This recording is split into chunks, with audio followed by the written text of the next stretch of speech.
Hey Sprout Up scientists, Polar Bear here, coming to you from upstate New York. Welcome to this week's Sprout Up Explores video. So today you guys are going to learn about something called water conservation.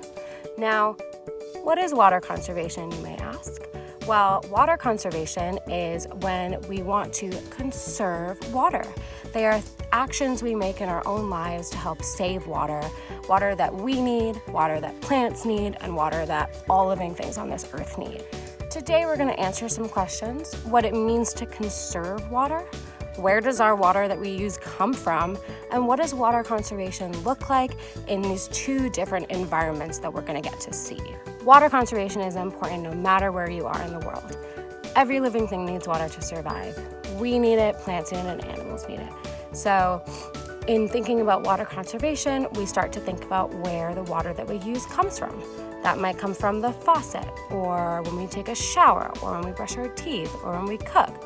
So there's so many things that humans need water for, and that is why it is important to conserve it. I'm going to show you guys a little demonstration on what it means to conserve water.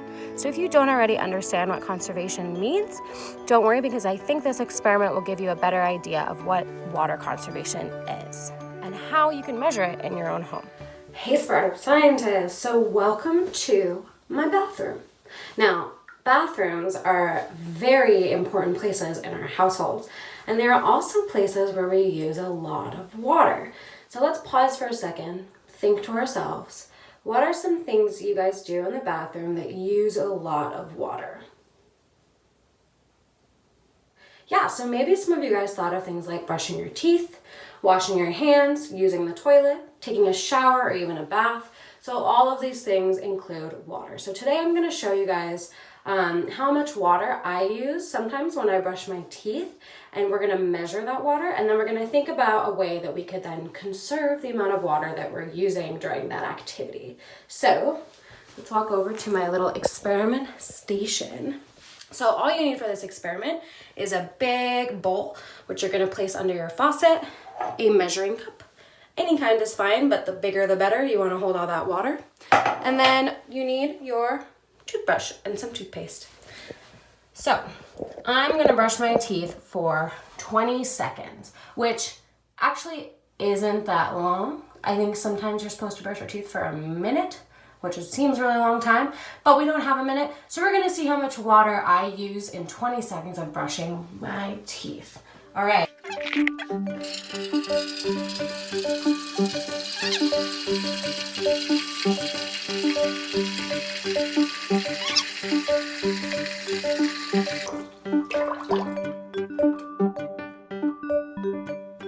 All right, I feel pretty good about that. I didn't want you guys to see me spit, which is kind of gross, but everyone does it, so it's fine. So let's check out how much water I used. Whoa, look how full that bowl is.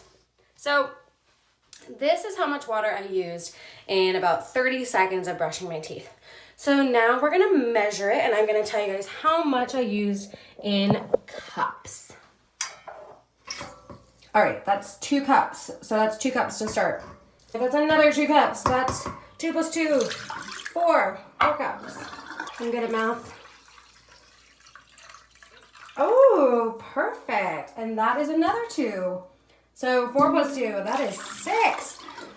Whoa, okay, so I used 6 cups brushing my teeth for 30 seconds. Now, that's a lot of water. I think that's almost as much water as I try to drink a day. Yeah, that's probably about right. So that's a lot of water. So as we were doing this experiment, did you guys have any ideas about how you might be able to conserve water? Bingo! Turn off the faucet when you're brushing your teeth. So one of the easiest ways to save so much water when you're brushing your teeth is to wet your toothbrush. Once you start brushing, turn off the faucet. Take your minute, brush your teeth. You don't need any more water for that. And then once you're done, you can turn on the faucet again, rinse out your toothbrush, spit, clean your mouth, all done. That probably saves a lot of water. So if you guys are willing to try that at home, I'm going to make a list of the ingredients that you need to do that experiment. All right, what a fun experiment. I hope you guys got a better visual of what water conservation is and how we use water in our own homes. So now I'm going to turn it over to Starry Night, who is going to show us what water conservation looks like in her desert environment of New Mexico. Hi Sprout scientists, my nature name is Starry Night and I'm coming to you from Cerrillos, New Mexico. And I'm currently located in a much drier environment than you just saw with polar bear. So this is a desert environment. We get a lot less rain than other places, but that doesn't mean that water is not as important as it is everywhere. So today I'm going to show you where we get our water and why it's so important here. So in a desert environment, we often have what is called a drought. And a drought is when there is a period of time in which you don't have as much water. And this can be bad for the environment because our animals and plants and people need that water. And one of the things that happens during a drought is an increase of wildfires and things like that. So if you're from California, you might be familiar with droughts because there are many parts of California that have been going through this. So the way that we measure how much water has gone through that environment that year is by measuring rainfall. So that is how much rain has come down. And in the US, the average is 38 inches per year. In New York City, it's 45 inches. And over here in New Mexico, the average is 15 inches per year. And also in Los Angeles, it's about 15 as well. And that is why we can't always get our water for our homes from lakes or ponds or things like that. We actually have to get our water from somewhere else. But it's pretty dry here. And where do you think that water would come from? Well, it actually comes from the ground. And that water is called groundwater. So today I'm going to show you how we get that water from the ground and how my family is able to store it. So I start by walking over to where the water is, and my house is over there at that hill. It's about a 5-minute walk. So I'm here now, and believe it or not, the water is right in there. And it's in something called a well. So you might know what a well is, or you might have seen it in a book or a movie.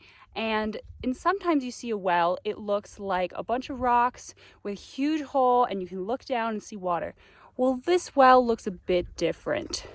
This well is actually 320 feet deep and you won't see the hole in the ground, but there is a pump which uses electricity to push the water up. And so this well has been dug into the ground so that we can get access to the groundwater. Without it, we just wouldn't get water out here. So now I'm going to show you how we use the well. So I uncovered it and here's what it looks like. Nothing too fancy, but in here you have a switch and you will reach into that switch and when you turn it on, you hear a click.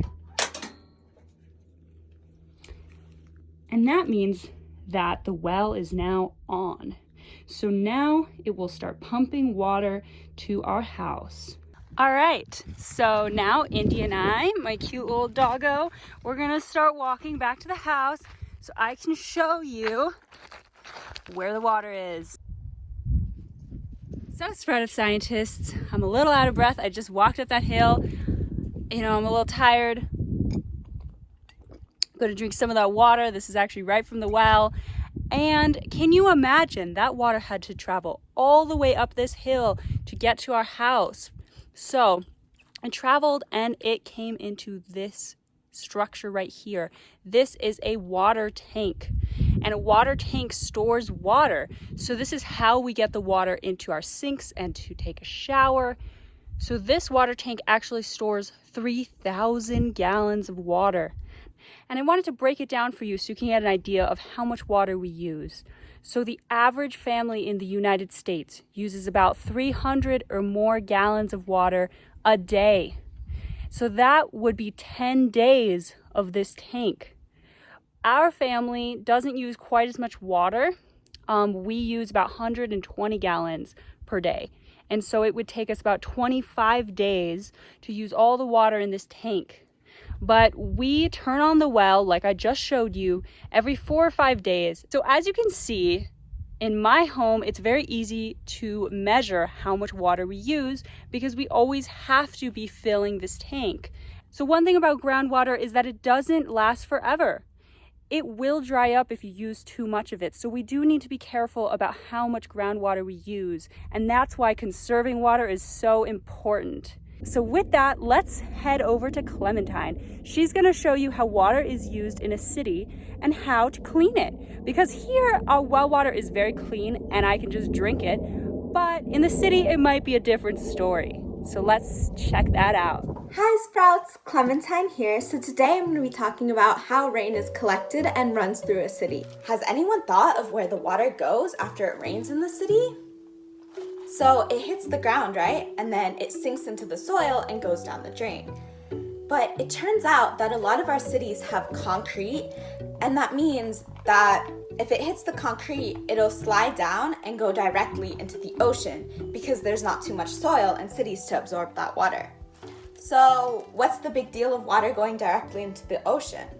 Well, it's a big problem. Because if you've looked outside, the streets aren't exactly clean, are there?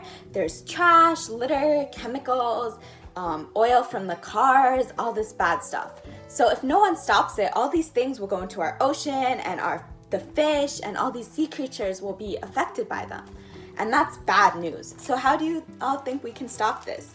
Well, filters. So some of you may have water filters in your house, but to centralize this system, if you've ever gone outside and seen those sewers, so either they say sewer on the top or they're like little drainage things on the side of the road, all those absorb our rainwater and then it goes through a system of pipes and ends up at a place called a water treatment plant. So a water treatment plant is basically a big filter that removes all that bad stuff from rainwater and makes it go into the river clean. In New York City, every time it rains, even 1/10 of an inch of rain, all the water that we produce in our apartments through showering or using the sink goes straight through the sewage system and into the wastewater treatment plants. But because it's so much water, the wastewater treatment plants have an issue with handling all this excess water, and therefore the water will go straight into the waterways. However, when it doesn't rain, the wastewater treatment plant can then treat that water and make it clean.